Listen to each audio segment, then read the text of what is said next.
Bienvenue, benvenuti, and welcome to Expatriotical, the podcast for expats, travelers, and other adventurous souls. I'm Chandra, and after living as an expat with my husband and 4 children in 2 different countries for almost 6 years, I've learned the arts of pivoting during pitfalls, traveling tastefully for less, and soaking in amazing new cultures without losing your own.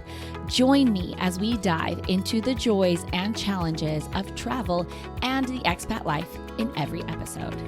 Hey everyone, thank you so much for joining me for another episode of Expatriotical. Before we jump in, I have to talk about the elephant in the room, which is my scratchy voice. I mentioned in episode 19 what my kids think about living abroad with my kids, that I was at the end of a cold. Well, the outro and intro, I guess I should say that the other way, the intro and outro for this episode and the next episode are being recorded in the same period of time, while the main body or original interviews for each episode were recorded about 2.5 weeks ago. So please forgive the discrepancy in sound quality. We are towards the end of our summer sit-down series, where I sit down with some amazing expats and dive into a variety of topics, some lighthearted and some weighty, but all are so helpful to each of us. Originally, this interview was only going to be for this episode 23, but my guest today had so many fantastic things to say and so many awesome stories and was just so generous with her time that we broke it into 2 parts. So you are about to listen to part 1 of my interview with my friend Nikki. She has been one of my bosom buddies, if you will, here in Paris. And the topic that she shares with us today is something that I wish I would have heard in my late teens and early 20s, as I have shared that I always desired to go abroad and travel and even attempted to study abroad. I don't know if I mentioned that before, but had run into a lack of finances to do so. Nikki shares her personal journey doing both, traveling as a solo person and moving abroad as a solo girl as well. This episode may be aimed towards my female listeners, but honestly, I think this is for any person, young or old, with that adventurous spirit interested in seeing the world. Listen in. All right. So, hello everybody. We've got another interview. I think this is going to be the final of my summer sit down interview episodes. And I'm so excited because I have my friend Nikki here, and she is going to jump in and dive in with us about some really fun stuff. But first of all, Nikki, welcome. Thank you so much for having me. I will say I've been looking forward to this for a while. And to all of your listeners, you are amazing. Oh, you are truly, just this, to watch this idea come from just an idea to a full-fledged podcast and just to see your dreams come true. I'm so delighted and proud of you. So I'm glad to be here. Thank you. And thank you for being one of my really big cheerleaders. For everybody out there listening, Nikki was like, yes, do it. Yeah, go. Yes. So thank you. And okay, so could you please tell us, Nikki, a little bit about who you are? Tell us about yourself. Where are you from originally? Do you have siblings? Where did you study? Like all of that stuff. Lovely. So I was born and raised in Michigan, in southeastern Michigan, Detroit area. And I have a younger sister, I have an older half-sister, and I have a little niece that I'm quite proud of. She's now 10 years old. My mom and dad are still together, living with the rest of the family in Metro Detroit, along with uncles and aunts and those kinds of things. And I went to school not too far from my home, right up the road, the University of Michigan, Ann Arbor. Go Blue!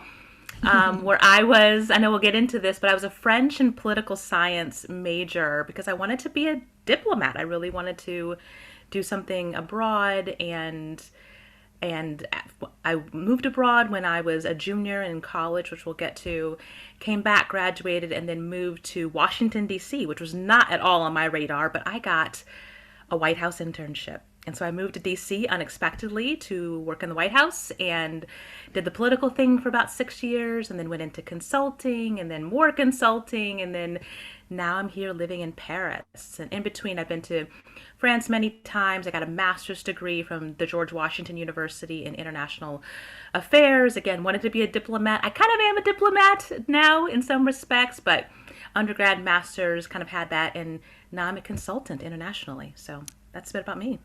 All right. And so in your studies, you did a double major with French. Is that correct? That's correct. Okay. So French and what was the other one? Political science. Yeah. Political science. Okay. Thus the diplomat. Got it. Got all of that stuff. And so, you had the desire to be a diplomat. And is that the time when you decided that you wanted to move abroad at least one day, like as a child, or maybe not a child, but a teenager? Let's say teenager. Yeah, kind of how the abroad story started. I mean, I'm just an anomaly. I'm a bird of a different feather. I don't really know how I emerged from my parents or my family unit, but they've always been really, really supportive. I've just had this really love, particularly for the French language since I was in elementary school and got exposed to it. And then when I went to the University of Michigan, I enrolled in this live-in, learn-in program where everybody in my dorm was focused on learning foreign languages. Okay. So it's a pretty unique experience. And then from there, it was pretty natural to move abroad for my junior year. And did you study the entire junior year in France? I did. So the program, it's a little bit interesting because the program was very intense. We had classes in the morning and in the evening. So they taught you the language in a year and a half. Think diplomat, think foreign service, think intensive language program, think kids crying in the hallway because we are inundated with homework. It was very, very, very intense. But as a result, for your fourth semester, sophomore year, you were taking a class in the language. Wow. Okay. It was very, very, very intense. And so it wasn't even a French major. I call it more of a French intensive. It's very specific. So then, because you lived with all these kids who are learning languages, it was very natural for all of us to move abroad. It was the natural progression, as it were, in terms of the culture of the dorm. And so my closest friend at the time, she did her study abroad in Paris. I did mine in the south of France. Another close friend of ours did hers in Chile. We all left. And so that was just the culture of the program and the nature of life. And so I was 18 at the time when I first moved to France. So I went to college early, went to college at 16. It's a long story. I skipped the second grade, moving on. And now backing up, it's go to college at 16. And so you're a junior at 18. And so I decided I'm going to do my junior year abroad in the south of France at a political science school, again, the diplomat. Got it. And it was all in French. So I'm sitting next to French kids that had to pass tests to get into this school. I'm sitting right next to them, and it's sink or swim. And so that was the first entree into moving abroad. And then by that time, it's kind of in your skin. You kind of cut your teeth on these new experiences. You're 18. You're very impressionable. You found friends and this whole new world. And so you're kind of hooked at that point. So it really started at 18. Okay, so from then you had that nice taste of, true immersion into French culture, because like you said, you're studying in French. It's not like, oh, it's a multilingual, course, or no, you're studying in French. You obviously come out, you're doing well. You get the surprise internship at in Washington D.C. at the White House, and then as things progress forward, so what was it that, like, was it the consulting that you were just like, wait, there's an opportunity to go back? How did that happen? Oh, really good question. So again, 18, living in the south of France, very key to know the south of France. And so it's beautiful. And I had a cohort of kids there for whom we just bonded. And so it was very natural for us to go back every year to kind of recapture the experience. We knew people that had moved there permanently. And so there was a community that we would all go back and visit. Oh. So that's kind of what drove me back to this place over and over and over again. In addition to just reliving memories, people there had moved there permanently with their families. It was kind of an expat community. And so we were hooked on the people and our friends. And so when I moved to DC and got a little bit of coin under my belt, got the first job, got the paycheck, I started to go back to France every year to visit my friends. So it was a vacation spot to me at that point. Okay. And I would bring other friends. I'd bring my family back. So I'm sure it sounds very bougie to be like, I vacation in the south of France, but I vacation in the south of France because it's kind of where I want to say, not that I grew up, but I feel like I grew up. You had your Yeah. first experience moving abroad. I spent 9/11, that dates me. I spent 9/11 in France, and so I experienced 9/11 while living in Aix-en-Provence. And so I missed a piece of Americano. So you're bonded to these people, even in an historical event that happened to you. You're just bonded together. So I would just vacation in the south of France. So when it came time to maybe go back, I always thought I would love to go back and do something professionally here, just to go back to a place that I love. I Yeah. love it is gorgeous. I've been a lot of places now. We can get into all the places that I've been. I still think it's the most beautiful place in the world to me. Yeah. At one point in time, I wanted to have property down there. I was just there 6 weeks ago to run the Nice Marathon. I think it's just outstanding. So that's kind of, it got in my skin. Then I had friends there. Then I would vacation there. And then I thought, well, I'd love to move back to France in some capacity because adventure calls. There you go. And so then you did move back. And now I'm going to, when we don't need to get into the details, but your position is kind of along, like you said, that the consulting, like you're doing that. And everybody, it's in French. Like she's not like the American version and she talks to the clients that speak English. Like I've had the pleasure of hearing you like run these meetings in French. And I'm like, this just blows my mind.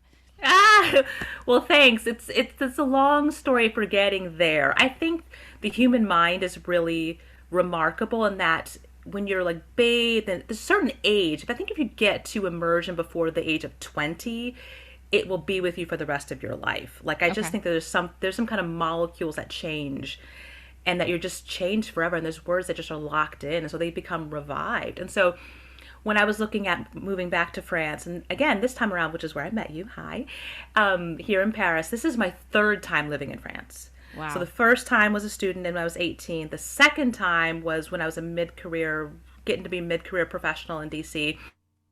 I came back to live with what I call kind of like grandma and grandpa at the time, this couple that's been in my life for a long time that I wanted to go help out with their missions agency, their missions board. And so I lived with them in the south of France.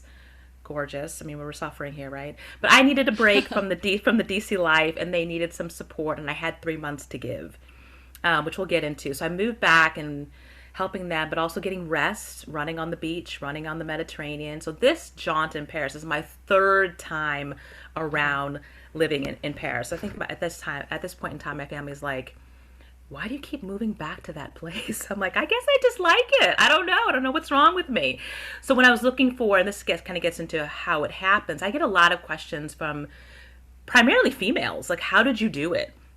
How did you make this happen? And it was a very slow burn. So I really wanted to be a diplomat. I tried to join the foreign service, did not pass the test twice, which is fine.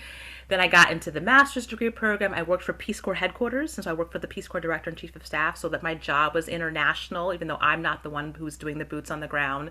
When I got into consulting, I got hired into an area I didn't like. After 2 years, I negotiated my way onto the international team. Okay. So then I had project at the State Department.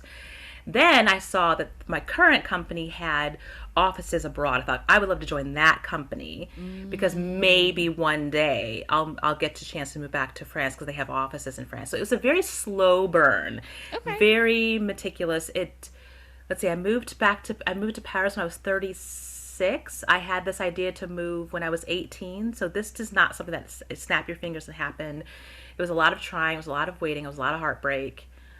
And putting things into place to get these opportunities and to open the door. I laugh at Emily in Paris because I haven't watched many of the episodes, but just the concept that a company is going to send some like 28-year-old to represent them in Paris is ludicrous, which is why does so well as a show. But when someone has, you've gotten a job abroad, particularly in a place like Paris, you're at the top of your game. You're at the top of your career. They have invested money and time in you to entrust you with a post such as Paris. And so for those looking to move abroad, keep working, keep biding your time, keep building those skills. And all along the way, even with my current company before I moved, I would do international trips for them. And so maybe I had my normal job, day-to-day consulting job for my clients. And then I negotiated with the international team to say, hey, I got time. You guys have these trips that are a week, that are 2 weeks. I would love to do some consulting with you guys. And it worked out. So I went to Jamaica, if you can believe it. I went to Jamaica to do some consulting for a week. And then they sent me to Tunisia for a week wow. to do some consulting. Yeah. So there are ways to lay the groundwork for yourself and to gain experience and skills and credential yourself before you take the big leap. There's ways to test it out before you take the big leap. So this jaunt to Paris, I will say, I thought it was something that I wanted to do, but again, I lived in the south of France. I'm like sing-song, Mediterranean, yellow walls, accent, let me lay on the med as part of my daily life. Paris, I actually didn't like Paris all that much. I mean, I would come and visit my friends. I'd pass through all the time. I thought it was dirty. It was messy. People were unfriendly. It has changed, right, for the better. But that's what I thought. And so when I had the idea to move back to France, all the companies really are based out of Paris. And so if I didn't like Paris, I could just release the dream because if I got a job, it was going to be in Paris. So if I don't like Paris, we can just release the dream. So what I did was in 2017, 16, I don't quite remember. No, maybe it was 2013. It was in between jobs. In between jobs, I said, thank you for hiring me. I can't start right now. I'll start in a month. And that's what I recommend to my girlies out there. Negotiate those breaks between jobs and go live abroad. So I negotiated a break between one company to the next. I said, thank you for hiring me. I can start in a month. And I moved to Paris. So I didn't know really a whole lot about Paris. I called a friend who lived here. I said, I'm moving to Paris for a month. I got an Airbnb. What neighborhood do you recommend me living in? And he just kind of gave me all the tips, as it were. And I blocked an Airbnb, and I just spent a month going neighborhood by neighborhood, arrondissement by arrondissement, and spending days here and really asking myself every day, could I live here? Okay. Could I live here? Which is funny because my Airbnb that I used, eons back to do the test run is a block from here. So I ended up moving back to the same neighborhood, which you could just never foretell what's going to happen to you, that I'd be living now in Paris, a block from where I got that Airbnb. But a lot of people think that, oh my goodness, solo travel and solo living is so adventurous. It's adventurous, but it doesn't have to be risky. So people think, oh, Nikki, you're taking all these risks. You're so brave. Not really, y'all. I did a test run. Yeah. You know? So go ahead. No. So you said something that really, when you talked about it being a slow burn, I mean, from 18 to truly living here, 18 years later at that point. And would you say that slow burn, just building up to it, helped to take out some of the intimidation factor a little bit? I think so. I mean, for me, it was a country that I knew at this point very well in terms of how it worked, the culture. I spoke the language. I knew the annoying parts about the culture. There's some more annoying things that I discovered. Don't get me wrong. I knew the positives about the culture. So I knew what it was like to be a student here, to be a French kid here. I knew what it was like to be away from my family. I knew how to get an apartment, what the electric company's called. So those things really demystify the moving abroad process. What was new about this go-around,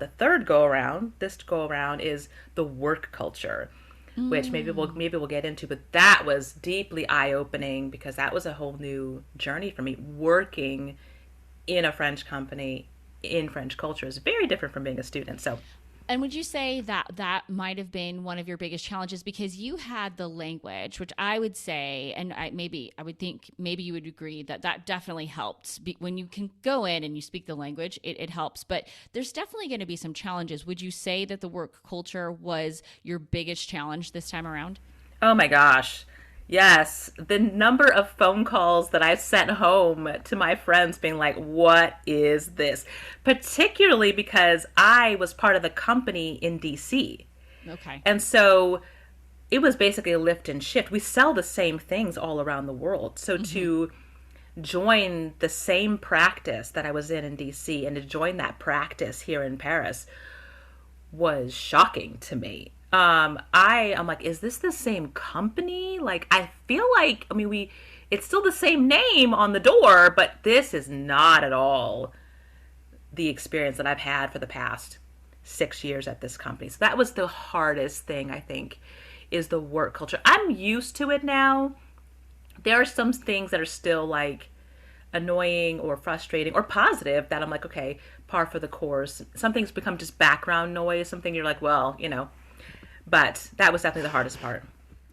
Okay, and so then basically you talked about doing like a trial run, and in reality, with the study abroad that you had, the 3 months of missions, you kind of had these test trips of just seeing what it was like to live in France. Then you did the 1 month in Paris to be like, okay, this is the city. Do I like this? And so would you say that a lot of that was the beginning, because we're talking about the two things, like moving abroad solo, but then also solo travel. And so would you say that those were bits of you kind of dipping your toes in the water to be like, what's this like?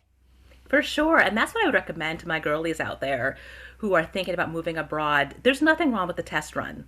Yeah. There is nothing wrong with saying to your job, I need 2 weeks, and to go and get an Airbnb and to really see it, really, really see it. I mean, 2 weeks, you're really going to see it. For me, a month in Paris, am I really going to see it? But you're getting a taste for what neighborhoods you like. Mm-hmm. Do I like the food? Mm-hmm. Can I meet people? Also, when you're looking to move abroad for work, I stopped in at the Paris branch of my company multiple times. So okay. I met my coworkers, and that was actually how I got the job. I drummed it up basically myself. I would just drop in to the Paris office on my vacation. It was weird, I know, but I had a goal. And so I had to network at this branch and have them get to know me. So I would bring work clothes on vacation on my way to the south of France.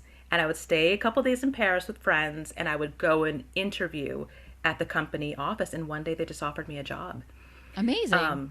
Yeah, so that's a whole story in and of itself. I just stopped in enough, and my resume at that point in time fell on the right desk that year for my annual trip to France. And he was like, yeah, when can you start? The interview was like 12 minutes. He's like, whoa, great, come on abroad. This really harkens to an interview that I did that's going to air 2 weeks before this one will. And I was talking with Paris photographer Katie Donnelly, and she talked about like when she started her business, it wasn't like she was starting everything from scratch. She already had that professional bit done. She was confident in that. And that sounds like what you had done with your resume. Like you'd laid all the groundwork so that you were prepared when offered that opportunity. 100%. And that's the slow burn that I was talking about. I think we, in my 20s and other 20-year-olds, we wanted to just have too much too soon. Mm-hmm. And it was really as I was interviewing in Washington, D.C. and in different international companies want to send people abroad with a certain level of experience, 10 years, 12 years, 15 years. Some companies like USAID, the development arm of the U.S. government, they talk about graybeards. Like they send people abroad who are graying. Right. And so it's really, again, back to the Emily in Paris. I laugh at Emily's inexperience and they sending her abroad. That would never happen in the real world. Girlies, let's get some experience. Let's diversify that resume and do what you can while you wait for that big opportunity, because your resume can only get richer and richer. That's a really good bit of wisdom. Okay. So once here and you're settled in Paris, what was the first trip that I know you traveled a bit in Europe anyways, but what was the first one where you're like, oh, I really want to go here and I think I'm going to do it? Yeah. So my first kind of solo trip, you mean, or just kind of your first solo trip? Yeah. Well, it's funny because that was actually a slow build as well. And it wasn't when I moved here. It was cutting my teeth when I was a student, right? You'd backpack with friends. And so that year abroad, I didn't go home. For 10 months, I didn't see the United States. I missed everything. Christmas, Thanksgiving, everything. And we would just spend our breaks backpacking around, and that was how you cut your teeth on traveling and how to get around and train schedules, and you make all your mistakes. Me and my friend were thrown off of a train in Germany, which we can talk about later. Like all the things. I went skiing in the Alps and got an altitude headaches. I didn't know that I was like basically allergic to height. I mean, everything has happened, but you do that when you're really young, when you just think everything's a fun adventure and why not? And So my first true solo trip, it was really, I think in my early 30s. I'm 41 now, so early 30s. And you just kind of get to that point, and I think a lot of girls are here now, where your friends are peeling off. They're doing their own thing. Maybe you have a tranche of friends that got married. Great. Maybe you have a tranche of friends that do not have your vacation schedule anymore. So comes a time in life where you're just by yourself, Yeah. for better or for worse. And you think, oh, I still want to go see that place. Yeah. Now what do I do? Yes. And you may have a girlfriend that you love to travel with, but she may not have the same coin as you. She may not have the same vacation schedule as you. She may not have the same interest as you. And so I was I had invited some girlfriends to the south of France with me, as one does. And it sounds so bougie, but that's where I vacation in my 20s and 30s. And so I invited my girlfriends to the south of France, whatever, and none of them could come. And it was a free place to stay on the beach, on the med. Like, it was, I'm like, girls, this is insane. Like, but no one could come. No one could come. Congressional schedule and all that. So I sat there. I remember I was in my condo that I had just bought, and I was sitting at my kitchen table, and I just had this moment like, but I want to go. Yeah. But I still want to go. Like, my desires matter. And what happens when I want to go? It was a very deep moment for me at my kitchen table. And I, in that moment, decided I want to go because my desires matter too. Yeah. And I'll just go. So it was a nothing burger of a trip, which in my mind is a nothing burger, right? So it was at the timing of the Iceland Air flights that just started up. For those who don't know, Iceland Air was offering at the time a lot of cheap flights from the East Coast of the United States to Europe. And so they said, here's a really cheap flight to Europe on Iceland Air. Come, A, use Iceland Air. Yeah. And 2, do an Iceland stopover. Oh, yeah. Because Iceland's halfway to Europe. So me and so many of my friends took advantage of this. Like, we're like, Iceland for $300 round trip? Great. I can go to France for $500 round trip. I just have to stop in Iceland for 2 days. That bonus. You know what I mean? So good on Iceland Air. So I booked Iceland Air there, and then I booked to go to Dublin on the way back. So it was Iceland, then south of France to see my friends, and then back through Dublin, back to DC. And I remember distinctly getting on that airplane at Dulles Airport in Washington, D.C., and landing 4 or 5 hours later in Reykjavik, Iceland. Yeah. I remember the plane landing, and I had this really weird feeling, which I want to share with people because it's part of tips and tricks to overcome solo travel. But I had this weird feeling for the first time in my life, I'm landing in a place where no one's here. No one's coming to pick me up. No one's at the airport. No one's expecting me. Wow. And we were landing in the middle of the night, and I guess in the dark, and I just had this really kind of surreal moment of being alone, but being empowered. Oh, like, yes. It was just very much. It was very weird juxtaposition. It's just like no one's waiting for me in the terminal. No one's coming to get me. And okay, like, we're doing this thing. And so part of the tips I want to share, which we'll get into, is I planned stuff. So I planned tours that day to, see Iceland with the 48 hours that I had. I planned a nice hotel because that's the way that I am. I planned a nice dinner, and I had a great time. And 48 hours flew by, and I was talking to people on this tour. And then I went to France, spent time with friends, and then flew to Dublin because I'd never seen Dublin before on the way back. And again, you can kind of maybe feel sorry for yourself, like, oh, this is kind of weird and awkward. But I do remember that moment when it clicked for me. Beautiful hotel. Maybe I'll give it to the listeners. Maybe Westin Marriott. It was some gorgeous hotel that I found in the center of town, old timey. It was raining in Dublin as it does, and I had just went out all day on a tour with some riding boots and people in the countryside and all the things. It was raining, came back. The hotel was warm and inviting, and a fireplace and the green and the oak and the wood paneling and the welcome back, madam. And I went and I got because I love a good cocktail. We got a cocktail at the bar. Went up to my room. It was a princess room, fluffy pillows. If Cinderella had a room, girl, I was in it. I mean, huge high back bed. Like the knobs in the bathroom were so princess and marble. And I laid there watching TV, drinking my little cocktail in bed. I'm like, oh, I get it now. I get why people love this. Like it just clicked in that moment. I'm like, oh, I can do whatever I want. I can go wherever I want. The itinerary is completely mine. I can go to this museum for 20 minutes if I want, not 3 hours because, I'm with a group of people. And it just, something switched in my soul. And that this is really cool. Like this is really, really cool. And I can do this on my own. I love that. I think that's really inspiring, especially for maybe I might have like a few 20 or 30 somethings, listening, and they could be like, okay, these are goals. These are life goals of like, this is what I want to do. And I think, and you talked about the tips, and I really want to get into this because people should know you're a very organized person. You're great at preparing and all that sort of thing. So you were talking about wanting to share about some Facebook and online groups as like ways to help you venture out. And so can you talk about that a little bit for us? Yeah, and I want to say there is a huge rise in solo girl travel. It is a thing. It is an industry. My girlies, we are out there. And it is so fun. So there's a lot of Facebook groups dedicated to solo girl travel. Just put into Facebook search bar solo girl travel, things will come up, and you'll be able to join a host of other women who are doing way more than me. I've been a lot of places. I've been to China, South Africa. I've been everywhere. But I have not been to some of these places. Girls are dropping like, I'm going to Bali next week, y'all. Any tips? I'm like, wow.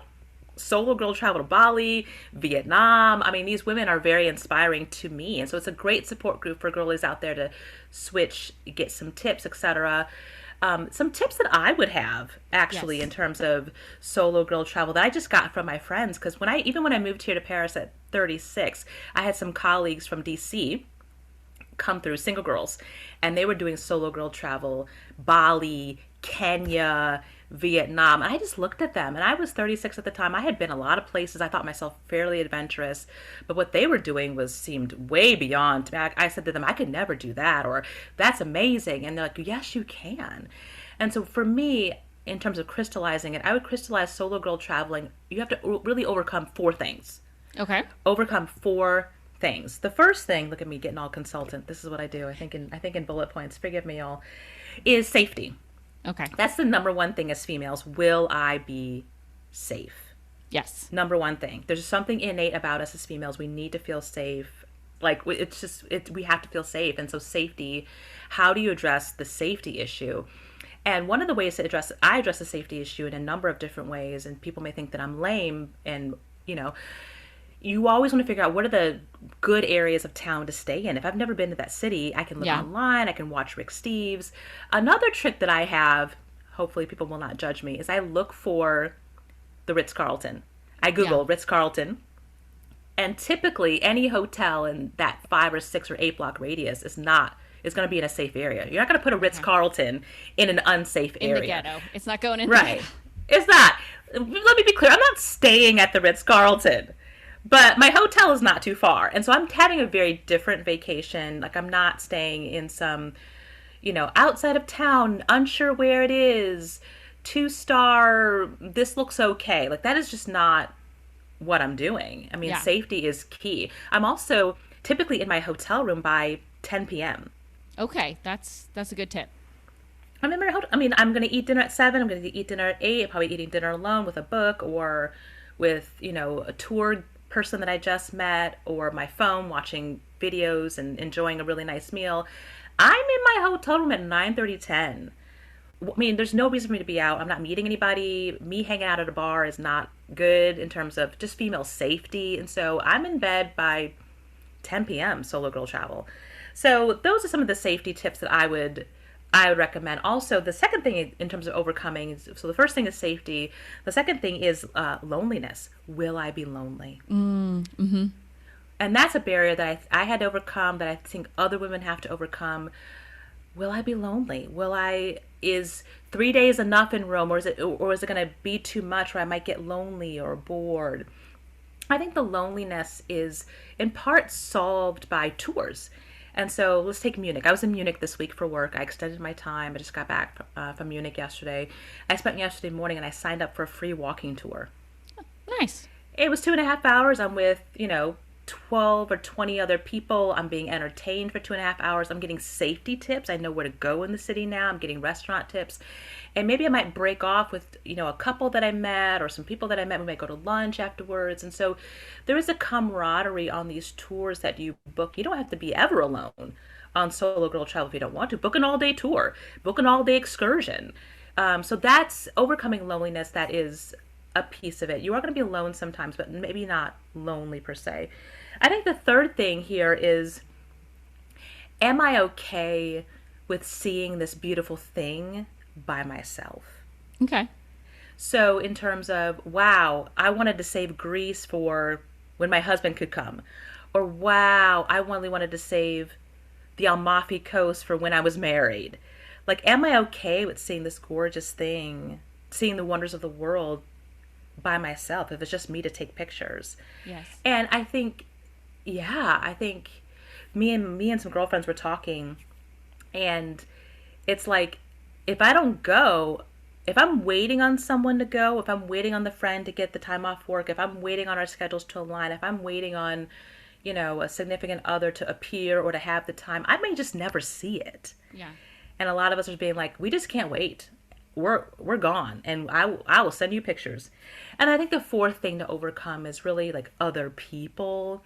There's a lot. You're just an amazing cheerleader, just of women, Chandra, but there's some people that are just not an amazing cheerleader of other people or other women and wanting them to succeed, or they may project their fears onto you, or project, oh, I could never do that, or so it's just got to be careful of some of the negativity that you may receive. But I mean, girlies, let's get out there. Let's do it. I think it's been great for me. Now, has it been lonely at times? Yeah. Have there been crazy stories? Yeah. But they're crazy stories. And you have memories, and that's good. That's really great. Okay, guys, I seriously hated to press pause on the interview there, but there were just so many good things that came afterward that I couldn't resist in calling an audible, being spontaneous, and squeezing every bit of goodness out of this interview with Nikki. So we will pick right back up where we left off next week in part 2 of the Moving Abroad and Travel as a Solo Girl episode. But for now, let's just jump right into this episode's Shan Select. People, the woman I am about to mention to you is crazy talented. I was introduced to her on the tours I take with Xenia. Listen to episode 4, Hospitalizations Child Edition, to find out more about the fantastic experiences I have had there. And she is mentioned as a Shan Select, Xenia is. But anyway, moving on to the person I'm speaking about. I met Sarah Tandy on one of the first tours I ever took. I found out that she had been living in Paris for quite some time, but honestly, I didn't know a whole lot more about her and certainly didn't want to pry. Fast forward to May of 2024, when my friend Heather mentioned that her friend Sarah was a great artist and was selling some beautiful watercolor greeting cards. I saw the pictures and texted Heather that I wanted to buy each one of them. Heather mentioned to me that this was the Sarah that went on the tours with us, and I was like, wow. So I, of course, wanted to have Sarah as a Shan Select.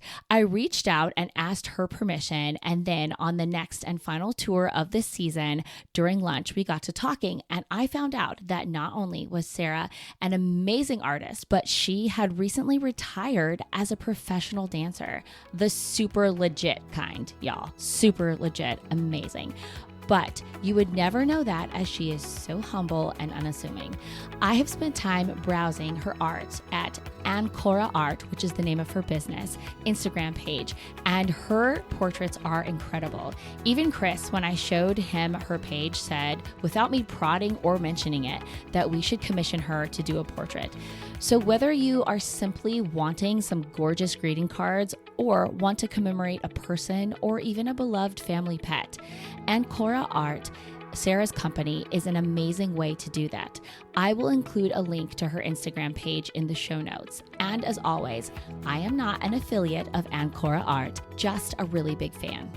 Thank you guys again for tuning in today. I can't wait to meet you back here again next week for the second half of my interview with Nikki. Before I sign off, I just want to remind you that if you have yet to rate and review Expatriotical on your preferred listening app or platform, I would really appreciate it if you would take just a brief minute to do so. It really helps me out, and it helps to get this content out to people who may need to hear this. Plus, it expands our amazing community. That's it for this episode. Have a fantastic rest of your day, and I'll see you back here again next week. Until then, this is Chandra reminding you to live and travel in the know with Expatriotical.